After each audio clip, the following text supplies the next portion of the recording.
Muy buenos días, mis amados hermanos. Es un gozo poder estar reunidos con ustedes el día de hoy, no solamente porque es Día del Señor, sino que también estamos celebrando el Domingo de Ramos. Estamos iniciando la Semana Santa. Y quisiera, antes de orar, que leyéramos un pasaje. Le voy a leer el Salmo 20, pero en una versión moderna, que dice de la siguiente manera: Dios ayuda al rey. Himno de David. Que Dios te responda cuando te encuentres en aprietos. Que el Dios de Israel te brinde su protección. Que Dios te envíe su ayuda desde su santuario. Que Dios te dé su apoyo desde Jerusalén. Que Dios se acuerde siempre de todas tus ofrendas y reciba con gusto los animales que presentas en su honor. Que Dios te conceda lo que pidas de todo corazón y que haga realidad lo que pienses hacer. Lanzaremos gritos de alegría cuando Dios te conceda la victoria, y alabando a nuestro Dios haremos ondear las banderas. Que Dios te conceda todo lo que pidas. Ahora estoy bien seguro de que Dios le dará la victoria al rey que Él ha elegido. Sé que Dios le responderá desde su santo cielo. Sé que con su poder le dará al rey grandes victorias. Algunos confían en carros de guerra, otros confían en sus caballos, pero nosotros solo confiamos en nuestro Dios. Esa gente tropezará y se caerá, pero nosotros nos levantaremos y seguiremos de pie. Dios nuestro, dale al rey la victoria. Respóndenos cuando te llamemos. ¿Dónde está pues tu confianza, hermano? Cuando Dios hace una promesa, la cumple. Él es nuestro amigo fiel, en quien se puede confiar totalmente. Oremos. Padre, gracias por este día. Es un hermoso día, Señor, en el cual podemos reunirnos para adorarte. Esta ocasión, mis hermanos en casa, juntamente con nosotros, Señor, gracias te damos por tu presencia. Gracias te damos, Señor, porque estás con nosotros. Aunque estamos en casa, aunque estamos separados, tú estás con nosotros porque a ti no te afecta nada de estos problemas. Tú puedes estar en cada hogar. Gracias te damos por ello. Señor, te pedimos dirección para este culto. Y te rogamos, Señor, que haya palabra de esperanza, palabra de vida para los oyentes. Gracias en el nombre de Jesucristo. Amén. Mi hermano, el Señor ha sido tan bueno en este tiempo con nosotros, con su iglesia. De verdad que estoy asombrado y maravillado de cómo el Señor ha protegido a su iglesia, a su pueblo. Sé que estamos guardados en casa, sé que estamos tal vez ahí muchas horas, pero el Señor está contigo, mi hermano. Te invitamos a que levantes tu voz con nosotros y dile: Padre, nos asombra tu amor, nos asombra tu misericordia, Señor. Y todos juntos vamos a decirlo. Al mirar las estrellas me asombro. Creación cautiva mis ojos, tu gloria llena la tierra. Y todo lo que hay, dile.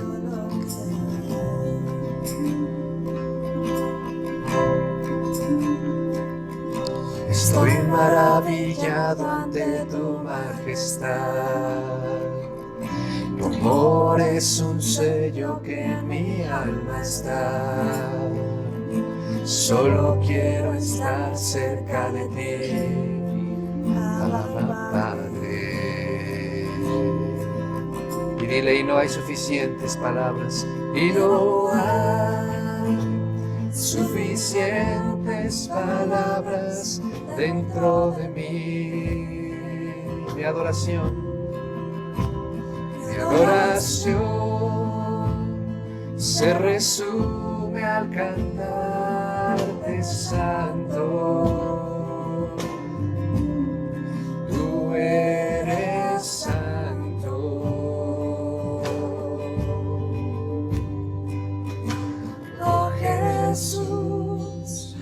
Tu sangre derramaste por mí en la cruz. Mi lugar tomaste y hoy vivo estás tú. Tanta gloria me asombra.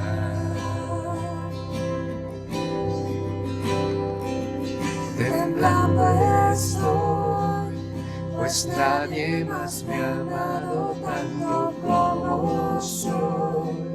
Ante tu gracia caigo y me rindo. Tanta gloria me asombra.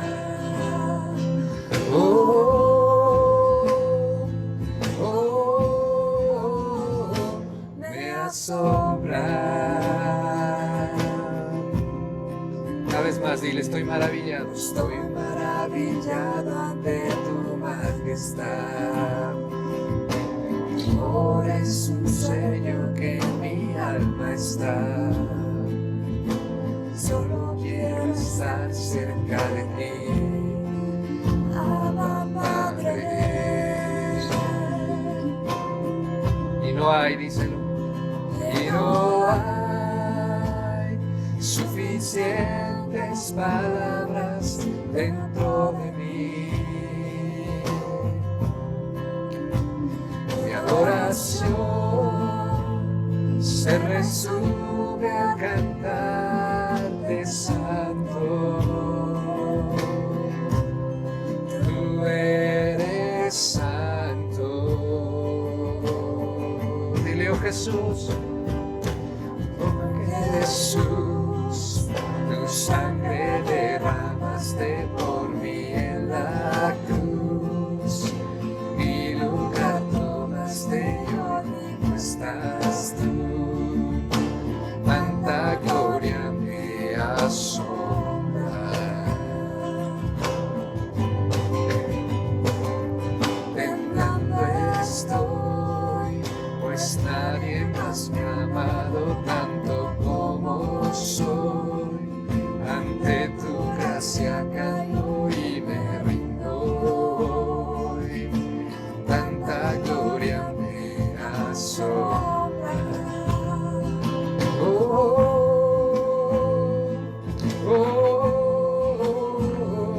Me asombra.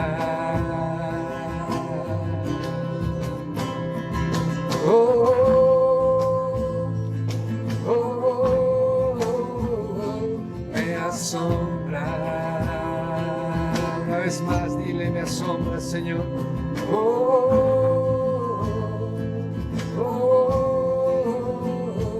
Me asombras. Díselo la última vez.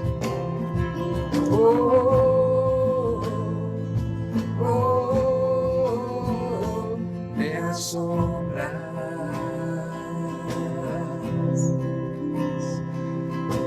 Levanta una oración, mi hermano. Ahí desde donde tú estás, cierra tus ojos y dale gracias al Señor por la protección que ha tenido para contigo, para con tu familia, porque podemos estar a salvo en nuestras casas con la presencia del Espíritu Santo, con su fortaleza, dándonos esperanza a nuestra vida. Gracias, Padre, por esa protección que has tenido. Gracias, Espíritu Santo, por tu compañía en nuestros hogares. Nos asombras, Padre. Tanta gracia, tanto amor. Y no hay palabras, Señor, para agradecerte. Y no hay suficientes palabras dentro de mí. Mi adoración se resume al cantarte santo. Tú eres santo. Levanta tus manos y dile, oh Jesús, Oh Jesús, tu sangre derramaste por mí en la cruz. Mi lugar tomaste y hoy vivo estás tú. Tanta gloria me asombra. Dale gracias a Él, mi hermano. Temblando estoy, pues nadie más me ha amado tanto como soy. Ante tu gracia caigo y me rindo. Tanta gloria me asombra.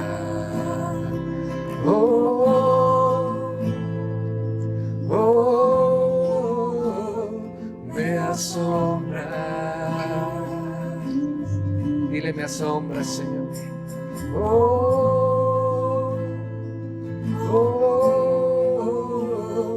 Me asombras. Vamos a decirlo la última vez.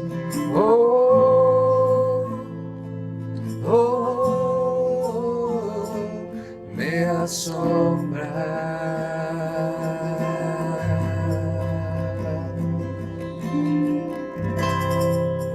Amén. Realmente nos asombra la misericordia de nuestro Dios. Porque usted está en casa, yo también hemos estado estos días en casa, pero gracias a Dios estamos bien. Dios ha cuidado de nosotros. Vamos a tener nuestro tiempo de oración. Y yo quisiera enfocarla a lo siguiente, hermanos. Hoy más que nunca necesitamos intercesores. Por eso hemos promovido nuestras oraciones a las 10 de la noche, independientemente de nuestros servicios, que no han cambiado. Y hay un pasaje que me encontré en Ezequiel, en el capítulo 22, un pasaje que nos habla muy fuerte y dice de la siguiente manera, hablando Ezequiel, vino a mí palabra de Jehová diciendo, hijo de hombre, di a ella, se refiere a la ciudad de Jerusalén, tú no eres tierra limpia, ni rociada con lluvia en el día del furor. Hay conjuración de tus profetas en medio de ella, como león rugiente que arrebata presa. Devoraron almas, tomaron hacienda y honra que no les correspondía. Multiplicaron sus viudas en medio de ella. Sus sacerdotes violaron mi ley y contaminaron mi santuario. Entre lo santo y lo profano no hicieron diferencia ni distinguieron entre inmundo y limpio. Y de mis días de reposo apartaron sus ojos, y yo he sido profanado en medio de ellos. Sus príncipes en medio de ella son como lobos que arrebatan presa, derramando sangre para construir las almas, para obtener ganancias injustas, y sus profetas recubrían con lodo suelto, profetizándoles vanidad y adivinándoles mentira y diciendo, así ha dicho Jehová, el Señor. Y Jehová no había hablado. El pueblo de la tierra usaba de opresión, cometía robo al afligido y menesteroso, hacía violencia y también al extranjero oprimían sin derecho. Y busqué entre ellos hombre que hiciese vallado y que se pusiese en la brecha delante de mí a favor de la tierra para que yo no la destruyese, y no lo hallé. Por tanto, derramé sobre ella mi ira, con el ardor de mi ira los consumí, hice volver el camino de ellos sobre su propia cabeza, dice Jehová el Señor. Y este pasaje es tremendo, hermanos, porque el Señor está diciendo, yo busqué quien clamara, yo busqué quien se pusiera en la brecha y no encontré.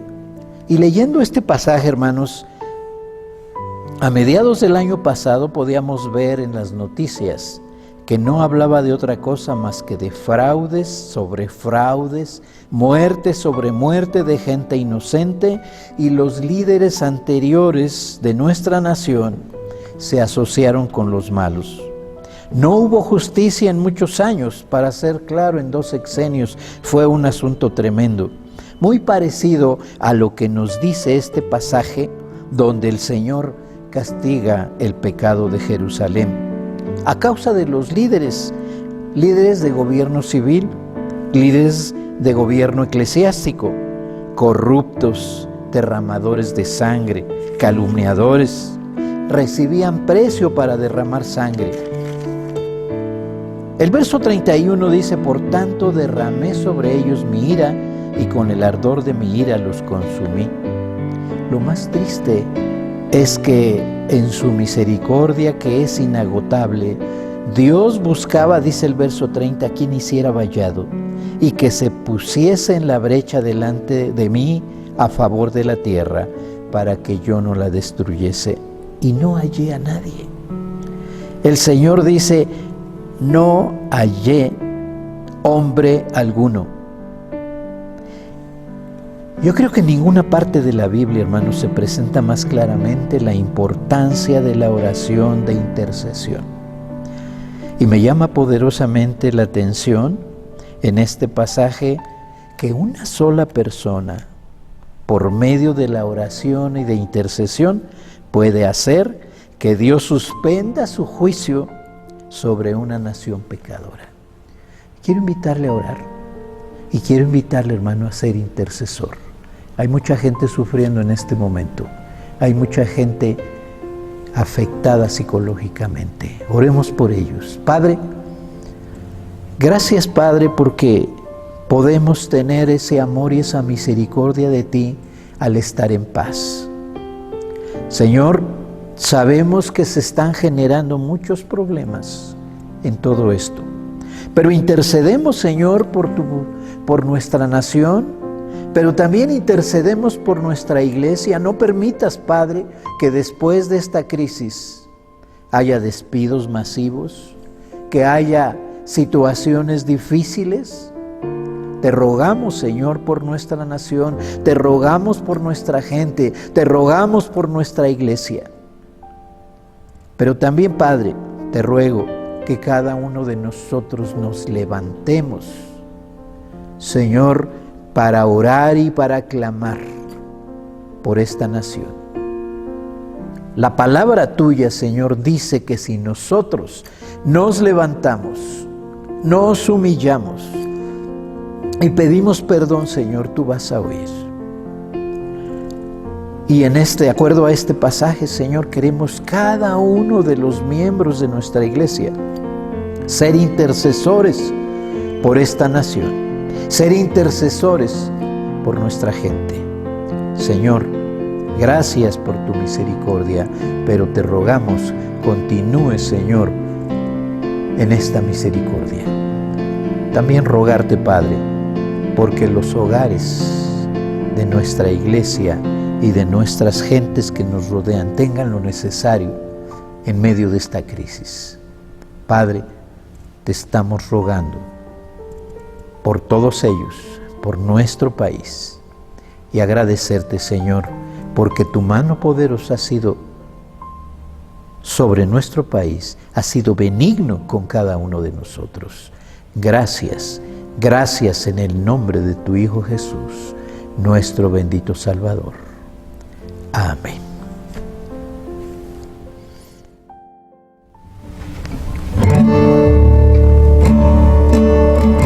No hay otro nombre como el del Señor Jesucristo.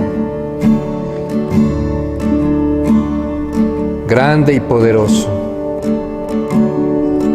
Vamos a levantar nuestra voz, iglesia, y vamos a glorificarle a Él por gratitud, por lo que Él ha hecho por nosotros, y sobre todo por quien es Él. Fuiste el verbo en el principio, unigénito de Dios, el misterio de tu gloria, revelado en tu amor, cuán hermoso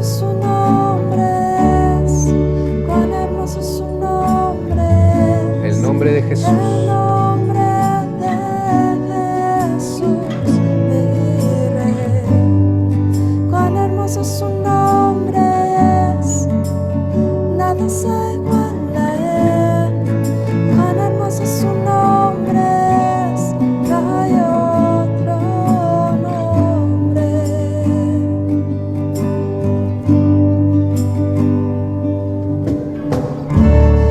Hasta el cielo por salvarme, me viniste a rescatar. Mi transgresión tú perdonaste, nada nos separará. Majestuoso su nombre es, majestuoso su nombre es, el nombre de Jesús, mi Rey. Majestuoso su nombre es, nada se iguala a él. Majestuoso su nombre es, no hay otro nombre. Majestuoso su nombre es, no hay otro nombre.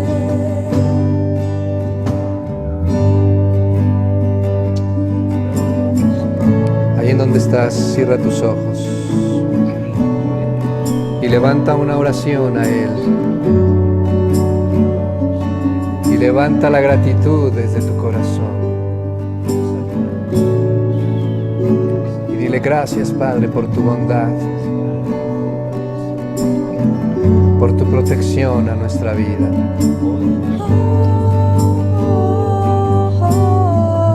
Eres majestuoso. Otro nombre igual de Jesús.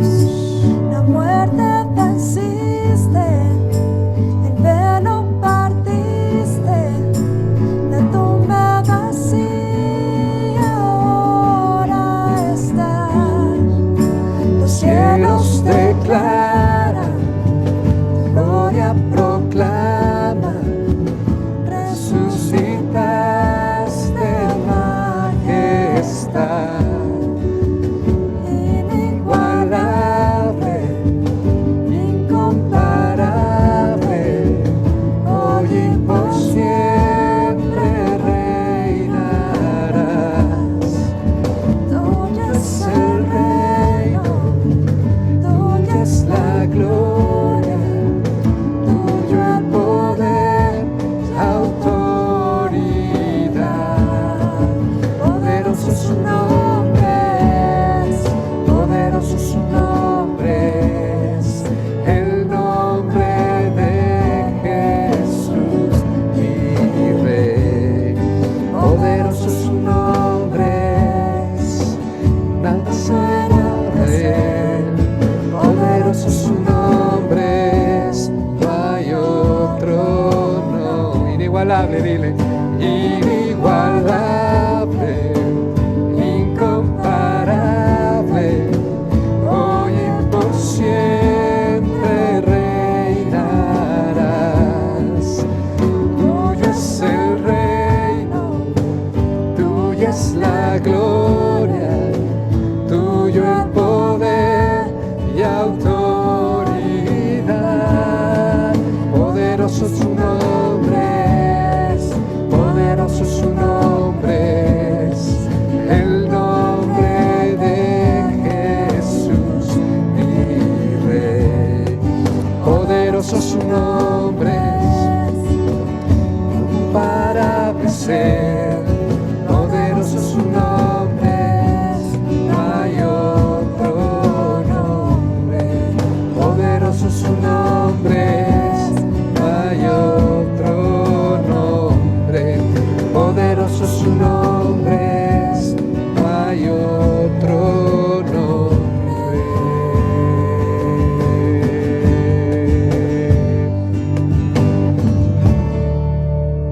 Gloria a Dios.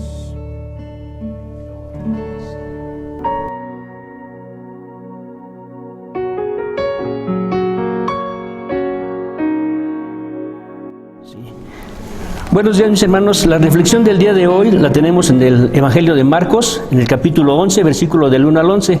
Es conocida como la entrada triunfal en Jerusalén, y vemos que el Señor Jesús había estado por más de 3 años enseñando la palabra y haciendo milagros en todo Israel, pero ahora lo vemos entrando a la ciudad de Jerusalén en ese famoso Domingo de Ramos.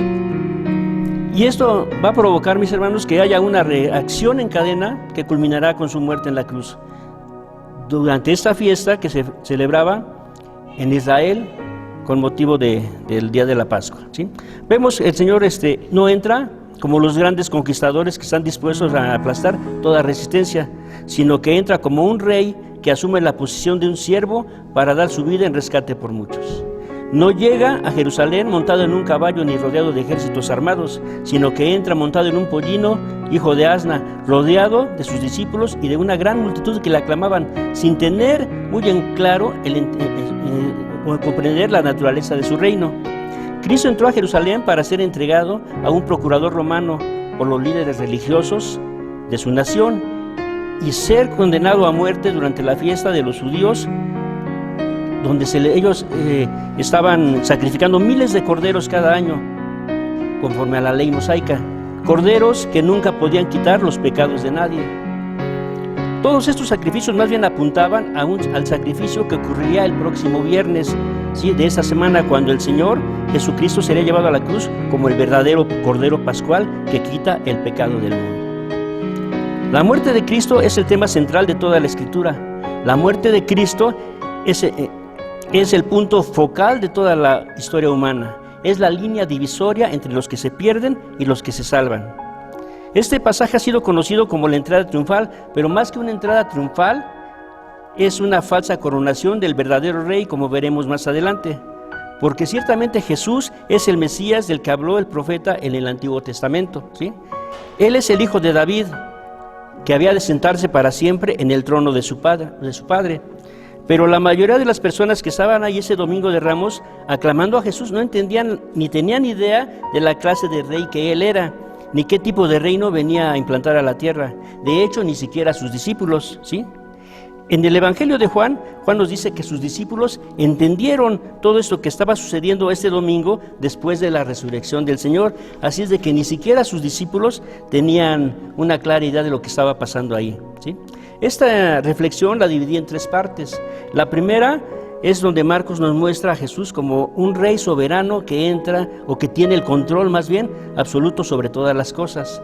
Y el versículo del 1 al 3 dice: cuando se acercaba a Jerusalén, junto a Betfagé y Betania, frente al monte de los olivos, Jesús envió 2 de sus discípulos y les dijo: id a la aldea que está enfrente de vosotros, y luego que entréis en ella hallaréis un pollino atado, el cual ningún hombre ha montado. Desatadlo y traedlo, y si alguien os dijere: ¿por qué hacéis eso?, decid: el Señor lo necesita, y luego lo devolverá.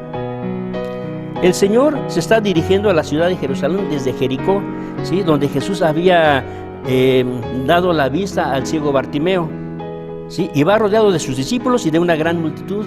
Y cuando se encuentra a unos 3 kilómetros de la ciudad de Jerusalén, cerca de Betania, mis hermanos, es la ciudad, es la aldea más bien donde vivía Lázaro, Marta y María, ¿sí?, y donde recientemente Jesús había hecho el milagro de resucitar a Lázaro. Cuando están ahí, Jesús envía a 2 de sus discípulos a la aldea que está enfrente y les pide que traigan a un pollino, y que lo van a encontrar en la entrada de la aldea, y que es un pollino que nadie ha montado jamás, y que si alguien les pregunta: ¿qué estás haciendo?, decid: el Señor lo necesita. Aquí la pregunta es: ¿cómo sabía Jesús tanto acerca de ese pollino? Ellos habían regresado a Jerusalén, habían estado por un largo tiempo ministrando en la región de Galilea, y están regresando después de meses de ausencia, así que era imposible que el Señor Jesús supiera eso, a menos que tuviera un conocimiento sobrenatural. Jesús sabía que ese pollino iba a estar a la entrada de la aldea. Jesús sabía que nadie lo había montado jamás, y que sus dueños iban a estar dispuestos a darle permiso a sus discípulos de llevárselo, simplemente porque Él es Dios, ¿sí? Él es el Dios que lo sabe todo. Él sabe dónde está cada burro del planeta. Él sabe dónde se encuentra cada pollino, ¿sí? Él sabe todo. Él controla todo. No hay nada que se escape o que esté fuera de su control. Absolutamente nada, mis hermanos. Este es el Dios en el que tú y yo hemos creído, ¿sí? Ahora imagínense el impacto que tuvieron sus discípulos cuando llegan a la aldea y se encuentran al pollino exactamente como el Señor les dijo que iba a estar. ¿Saben qué está haciendo el Señor? Él quería que sus discípulos supieran que Él estaba en control de todo, por todo lo que iba a suceder en el transcurso de esta semana. Él quería que ellos supieran que su muerte en la cruz no iba a ser un accidente. Es por eso que Él había insistido tanto en decirles lo que iba a padecer Él cuando llegara a Jerusalén, ¿sí? Él les dijo que el Hijo del Hombre sería entregado en manos de líderes religiosos, ¿sí? En manos de gentiles, y que sería burlado, golpeado, escupido y finalmente clavado en una cruz, ¿sí? Él quería hacer ver a sus discípulos que Dios lo había planeado todo, hasta el más mínimo detalle, ¿sí? Y los discípulos lo entendieron así, porque vemos más adelante en el libro de los Hechos de los Apóstoles, cuando Juan y Pedro son llevados ante el concilio y son forzados a negar o a que ya no prediquen más el Evangelio. Cuando ellos ya son puestos en libertad, van a la iglesia, y en Hechos 4, en el versículo 24 en adelante, dice que ellos alzaron unánimes la voz a Dios y dijeron: soberano Dios, tú eres el Dios que hiciste el cielo y la tierra, el mar y todo lo que en ellos hay, que por boca de David tu siervo dijiste: ¿por qué se amotinan las gentes y los pueblos piensan cosas vanas? Se reunieron los reyes de la tierra y los príncipes se juntaron a uno contra el Señor y contra su Cristo, porque verdaderamente en esta ciudad se juntaron contra tu santo Hijo Jesús, a quien tú ungiste, Herodes y Poncio Pilato, con los gentiles y el pueblo de Israel.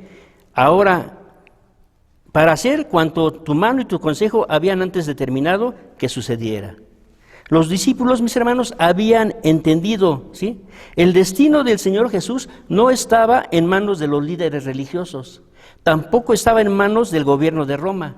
Cristo no fue forzado a morir en una cruz, Él lo hizo voluntariamente, y lo hizo por amor a ti y por amor a mí, ¿sí? ¿Recuerdas lo que Juan le dijo a los judíos allá en el Evangelio de Juan? Él les dijo: por eso me ama el Padre, porque yo pongo mi vida para volverla a tomar. Nadie me la quita, sino que yo mismo la pongo, porque tengo poder para ponerla y tengo poder para volverla a tomar, ¿sí? El soberano Dios fue llevado a la cruz porque Él quiso ser llevado a la cruz. Fue llevado a la cruz para dar su vida por todos nosotros, por ti, por ti, por ti y por ti, ¿sí? Y puede ser que alguien se pregunte: bueno, pero ¿por qué tuvo que entrar Jesús montado en un pollino a Jerusalén? ¿Por qué no entró caminando como muchas veces seguramente lo había hecho? ¿Por qué no entró en un corcel? ¿Por qué no entró en un caballo imponente como era típico de los reyes de ese tiempo? ¿Sí? Marcos no nos lo dice, pero el capítulo 21 de Mateo dice en el versículo 4: esto aconteció para que se cumpliese lo dicho por el profeta, refiriéndose a la profecía que existía en el Antiguo Testamento, allá en Zacarías 9:9, el cual dice así: alégrate mucho, hija de Sión, da voces de júbilo, hija de Jerusalén. He aquí tu rey vendrá a ti, justo y salvador, humilde y cabalgando sobre un asno, sobre un pollino, hijo de asna. Y esto, mis hermanos, fue profetizado 500 años antes de que naciera el Señor Jesús, ¿sí? Para que no hubiera duda de que Él era el Mesías, para que no hubiera nada que se dudara de que Él era el Mesías que se había profetizado, ¿sí? El Señor se había encargado de hacer ver a su pueblo que su Salvador no llegaría a Jerusalén montado en un corcel para aplastar al Imperio Romano, sino que llegaría montado en un hijo de asna, asumiendo la postura de un siervo. Ahora, no nos confundamos, mis hermanos. El Señor Jesucristo va a volver, y cuando Él vuelva no lo va a hacer montado en un asno, Él lo va a hacer montado en un caballo blanco para aplastar toda rebelión y para poner a todos sus enemigos como estrado de sus pies. Pero ese domingo de Ramos, Él no entró a Jerusalén a subirse en un trono, Él entró a subirse en una cruz para salvar a muchos de sus enemigos, y para salvar a muchos enemigos por medio de su muerte en la cruz, ¿sí? Fíjense en esto, mis hermanos. Él es el Rey de Reyes, el Señor de Señores, el amo y dueño de todo. Y Él vino al mundo no rodeado de riquezas. No vino Él para vivir en un gran palacio. De hecho, Él muchas veces tuvo que cruzar el mar de Galilea y lo hizo en una barca prestada. Entró a Jerusalén en un pollino prestado. Él murió en una cruz que no era para él, sino para Barrabás, ¿sí? Y después de que él murió en la cruz, él tuvo que ser sepultado en un sepulcro prestado. El Rey de Reyes, Él es dueño de todo y Él decide despojarse de todo para venir a salvarnos. Pero, mis hermanos, Él sigue siendo soberano y lo será por la eternidad, ¿sí? Hermanos, ahora imagínense al Señor Jesús que va entrando a Jerusalén rodeado de tanta gente, de mucha gente a su alrededor, y Él con su soberanía está moviendo todo para que todo ocurra exactamente como Él quiere que ocurra.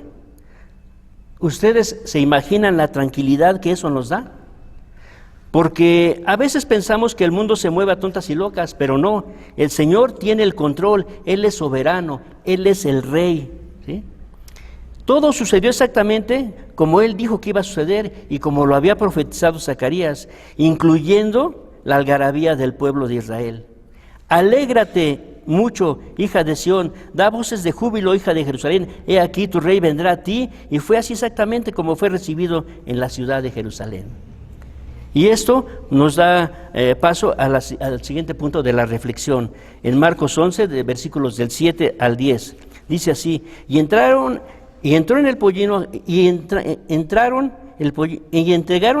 a Jesús y echaron sobre él sus mantos, y se sentó sobre él. También muchos tendían sus mantos por el camino, y otros cortaban ramas de los árboles y las tendían en el camino. Y los que iban delante y los que venían detrás daban voces diciendo: Hosana, bendito el que viene en el nombre del Señor, bendito el Rey de nuestro Padre David, que viene, Hosana, en las alturas.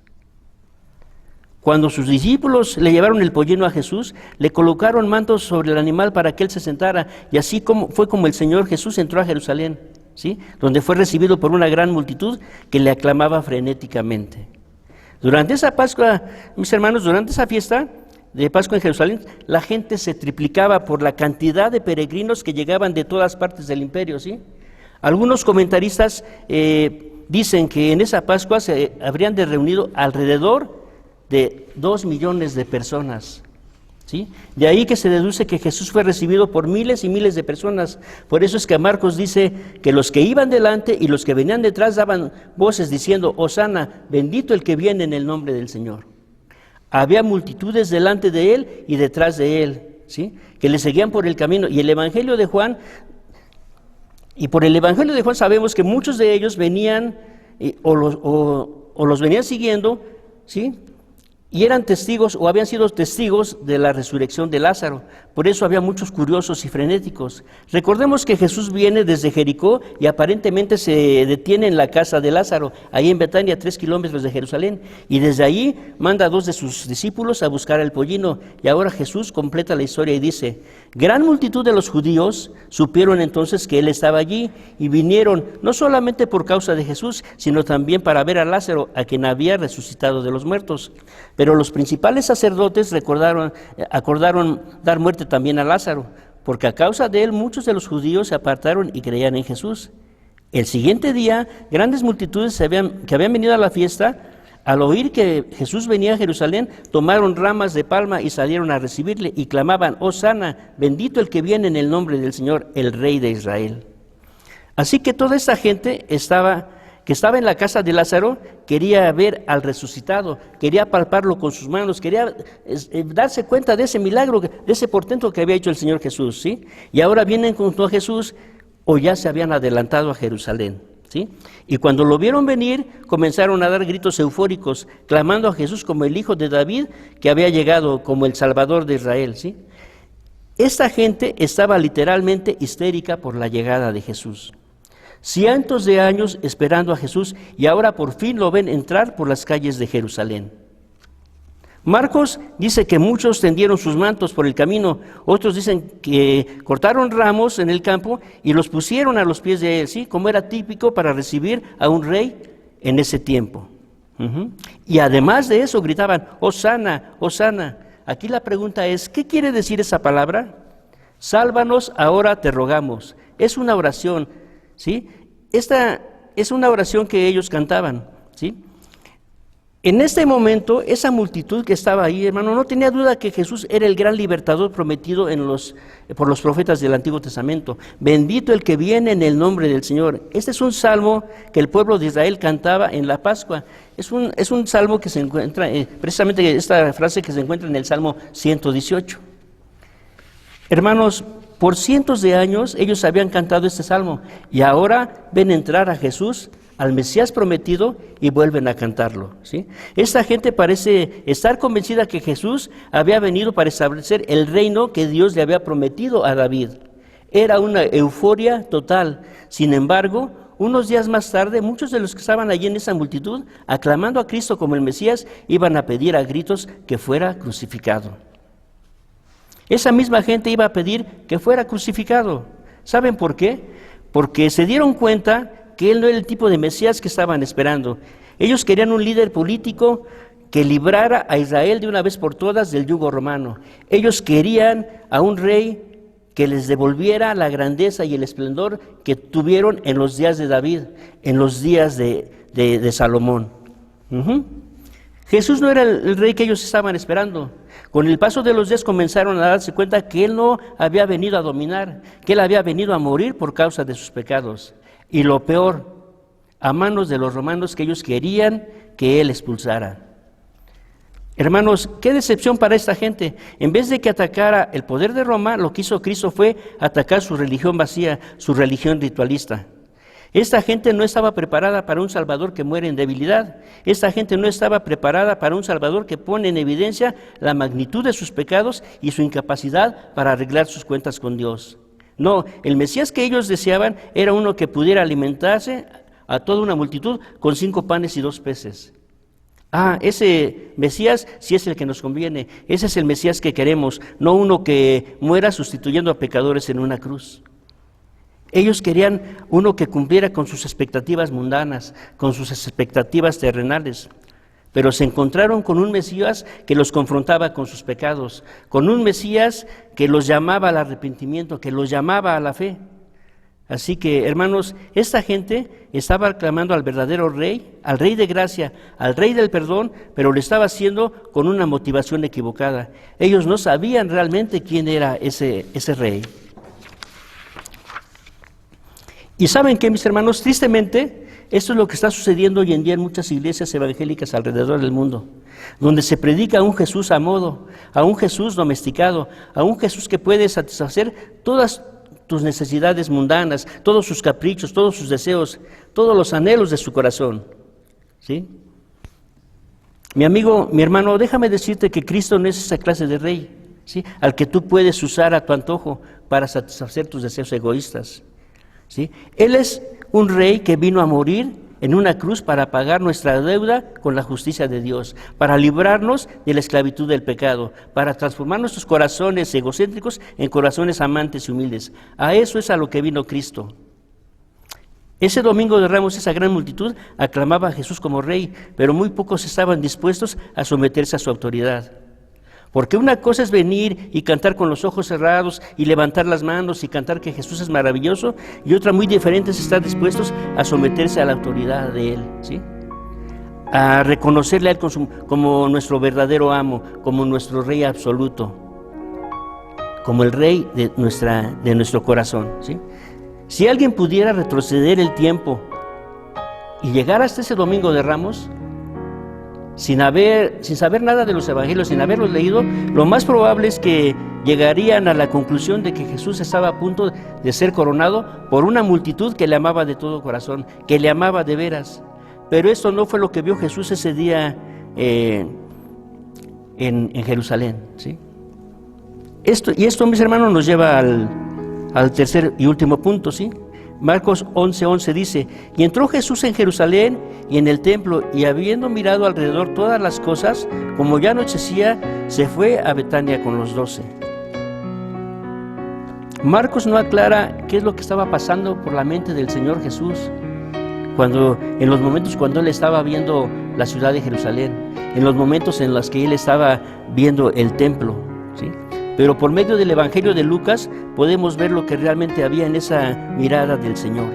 Lucas 19:41 dice: Y cuando llegó cerca de la ciudad, al verla lloró sobre ella, diciendo: oh, si también tú conocieras a lo menos ese tu día, lo que es para tu paz, mas ahora está encubierto de tus ojos. Cristo lloró, y la palabra griega que aquí se usa, mis hermanos, da la idea de que lloró audiblemente, que empezó a sollozar audiblemente. Lloró por la religión vacía y ritualista de su pueblo. Cristo lloró por la incredulidad de su gente. Porque a pesar de sus aclamaciones, mis hermanos, ellos tenían el corazón como de piedra. A pesar de las alabanzas que ellos pronunciaban con sus labios, tenían el corazón duro como una roca. Y Cristo lo sabía. Cristo lloró por toda esa gente que unos pocos días más tarde iban a pedir a un procurador romano que le crucificara. Él lloró por ello, mis hermanos, ¿sí? Por las terribles consecuencias que vendrían sobre Israel por haber rechazado al Rey de Reyes.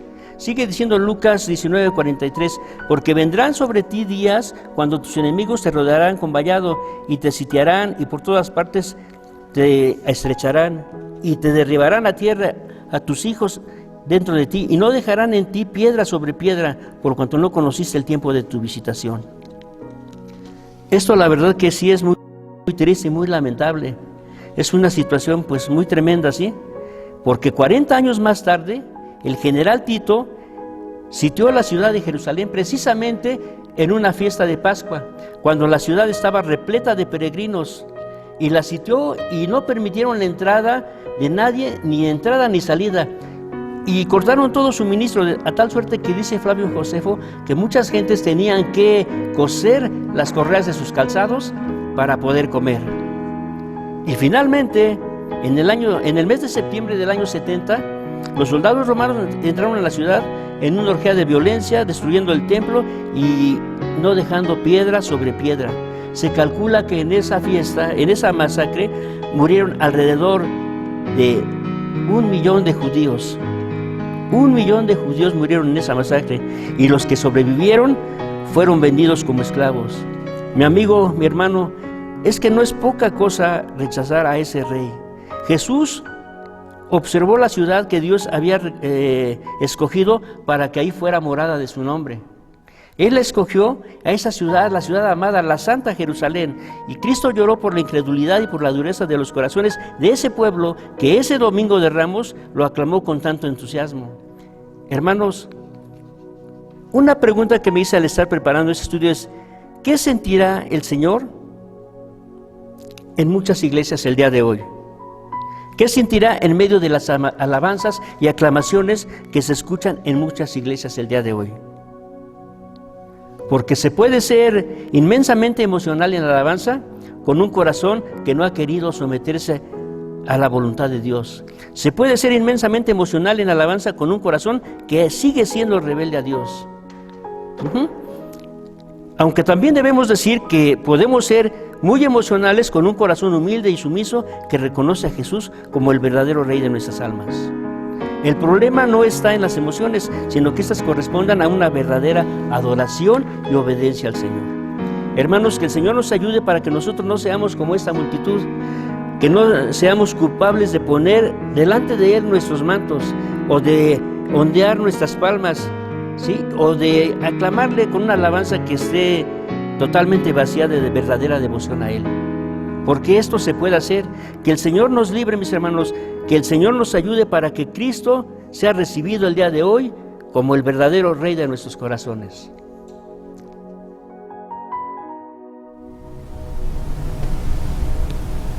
Gracias a Dios porque le hemos alabado, le hemos glorificado, podemos comunicarnos y nos vamos a despedir de esta reunión el día de hoy. Padre, agradecemos, Señor, tu infinito amor. Gracias, Señor, porque quedas con cada uno de mis hermanos. Gracias porque podemos aún alabarte. Tenemos esa libertad aún estando en casa, pero no dejamos de adorarte y seguiremos haciéndolo, Señor, mientras tengamos vida. Padre, que estés presente en cada hogar. Que estés presente, Señor, en las necesidades de tu pueblo. que estés presente con los enfermos y con los que están en luchas y pruebas, Padre, y concedas las peticiones de su corazón. Señor, que el amor tuyo, la gracia de nuestro Señor Jesucristo y la participación y consolación de tu Santo Divino Espíritu sea con todos y cada uno de nosotros, ahora y siempre. Amén. Hermanos, Dios les bendiga.